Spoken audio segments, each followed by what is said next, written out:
പക്ഷെ എന്നാൽ കൂടി അപ്സരയ്ക്ക് വോട്ട് കുറവാണെന്നാണ് തോന്നുന്നത്. അപ്സരയ്ക്ക് നല്ല വോട്ട് മൊത്തത്തിൽ കുറവാണെന്നാണ് തോന്നുന്നത്. വലിയൊരു സപ്പോർട്ട് പുറത്തുനിന്ന് കിട്ടുന്നില്ല എന്നാണ് എൻ്റെ ഒരു അറിവ്. പക്ഷെ അവിടെയുള്ള പല കണ്ടസ്റ്റൻറ്റിനേക്കാളും എന്തായാലും മികച്ചു നിൽക്കുന്നത് അപ്സര തന്നെയാണ്. പക്ഷെ പലരും പറയുന്നത് കേട്ടു വൈൽഡ് കാർഡ് എൻട്രിക്ക് ശേഷം അപ്സര ഒന്നും ചെയ്തില്ല, അപ്സരയുടെ ഗെയിം ഡൗൺ ആണ്. പക്ഷെ ഞാനൊന്ന് ചോദിക്കട്ടെ, എന്താണ് അവിടെ ചെയ്യേണ്ടത്?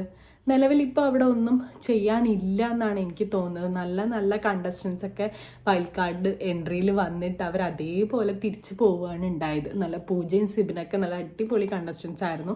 അവരുണ്ടായിരുന്നെങ്കിൽ ടോപ്പ് 5 അല്ലെങ്കിൽ വിന്നിങ് പൊസിഷനൊക്കെ 100% ഉറപ്പുള്ള കണ്ടസ്റ്റൻസ് ആയിരുന്നു അവരുണ്ടായിരുന്നെങ്കിൽ അവരോടൊക്കെ ഒന്ന് മുട്ടി നിന്നിട്ടോ അല്ലെങ്കിൽ അവരുടെ ഒരു ഫൺ മൊമെൻ്റൊക്കെ അടിപൊളിയായിട്ട് എൻ്റർടൈനിങ് ആയിട്ട് പോയിട്ടോ ഒക്കെ നല്ല രസമായിരുന്നു ബി ബി ഉണ്ടാവേണ്ടിയിരുന്നതെന്ന് ഞാൻ വിചാരിക്കുന്നു. പക്ഷെ ഇപ്പോൾ ഒന്നുമില്ല.